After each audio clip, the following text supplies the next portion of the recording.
Hey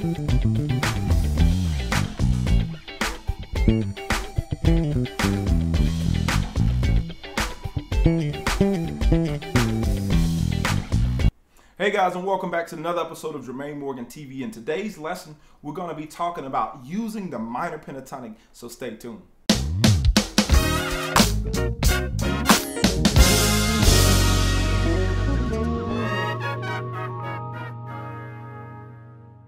Alright, so let's go ahead and jump into today's lesson. But before we do that, if you're new to this channel, do me a huge favor real quick. Go ahead and press that subscribe button and also turn on my notifications so you don't miss when I post a video or when I go live. As usual, if you find something helpful, be sure to leave a comment below. And also be sure to hit that like button. And as always, guys, I appreciate you being here. The track you heard me playing to is actually available here on YouTube. I would link that in the description. Some of you guys who've been around for a while, you've heard that track before. It's a backing track that I created a while back. It's in the key of E minor, bass player's favorite key. Really simple groove. I wanted to use that to reference the stuff that we're going to be talking about concerning the minor pentatonic. Now, all of those licks that you heard me playing at the beginning of this video were all minor pentatonic licks. So really, there's a few things I want to talk about today, and I won't drag this lesson out. And if you were here on last week, some of these things are going to sound really familiar to you that we talked about in the major pentatonic. It's almost the same concept as far as things that we want to be paying attention to. So the first thing that I wanted to mention is being able to recognize the minor pentatonic, being able to recognize what that sound is. Now, how that differs from the major pentatonic, most bass players naturally play the minor pentatonic when they pick the bass up. I don't know why that is, but most bass players normally play the minor pentatonic scale when they pick up the bass. That is what that scale sounds like. I can't make it any more complicated than that. Just the way that I'm playing the scale is different. I'm not playing the traditional shape of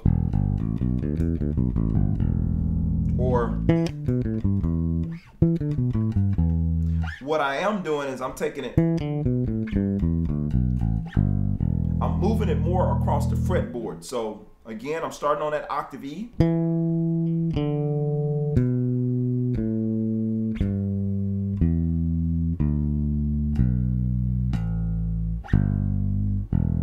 So I'm basically playing at 2 octaves.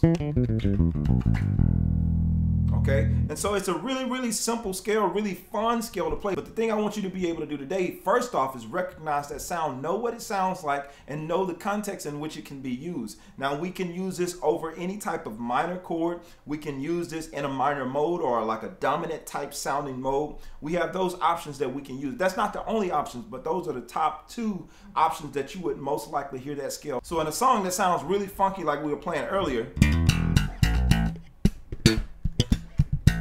you would normally hear that scale in that type of song. Okay, so we just want to find other applications, other ways that we can implement that scale without just being stuck in the same type of way of playing it. Now, the second point I want to mention to you guys, just like last week, don't always start from the root. Now, when I first played the scale to introduce it to you guys, I started on that octave E.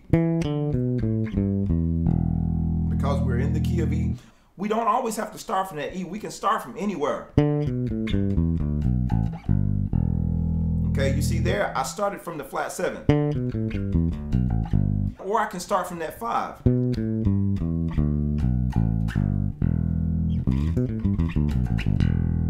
You know what I'm saying? It's a little bit different, and it has you thinking a little different. But it gives you somewhere else to go with it. Now, I'm going to play this in context, and I'm going to start from different starting points just so you can hear it in context, how it feels a little different when we don't always start from the root position. So let's play it with the track.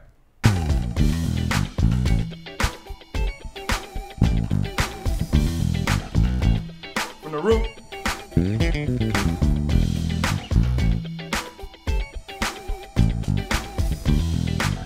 From the flat 7.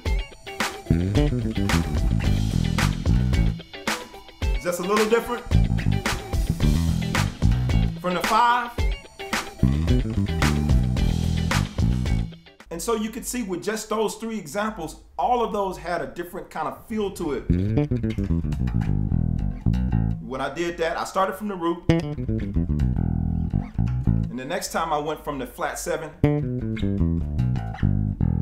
You know what I'm saying? And there, my downbeat was just a little different. but I still got right back into the groove. It set me up in a little different place. Now the thing is, you can stop that wherever you want to stop it. You don't have to go all the way down to the downbeat. There, I stopped it right before I got to that downbeat. You know what I'm saying? And so I can do the same thing when I play it on the 5. Or I can go all the way down. You know what I'm saying? So it's totally up to me. And what ends up happening as you do this, as you find different starting points, to the ear, it sounds like you're playing a different line, but essentially you're playing the exact same thing over and over again. It's just those different starting points give it a different feel. So essentially what can end up happening is that we can put them all together.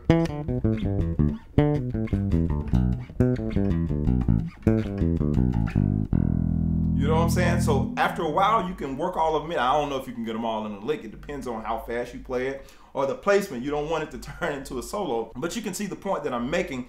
Having a different starting point gives you multiple ways of just being able to incorporate that scale into a groove.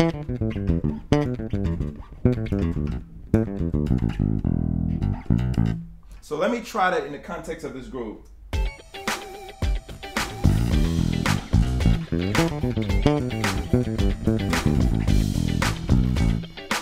So that was just a rough idea of how I could kind of put them all together, and that's just going back to the different starting points. And that actually brings me to my third point. Don't be afraid to repeat notes. So notice when I put it in the context there, I went.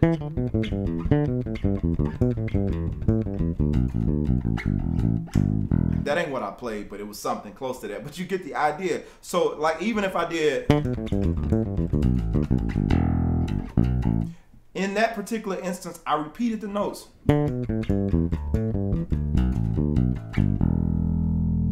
Again.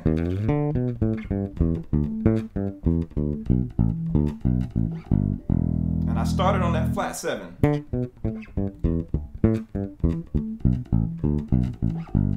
And I could do it a different way. I can go.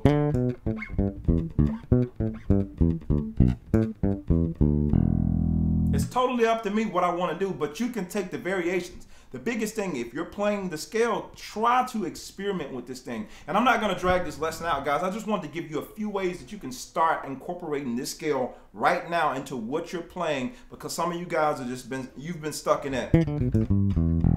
Or something along those lines, a variation of that you've been playing, which is cool, but I want you to be able to break out of that. And this is very simple.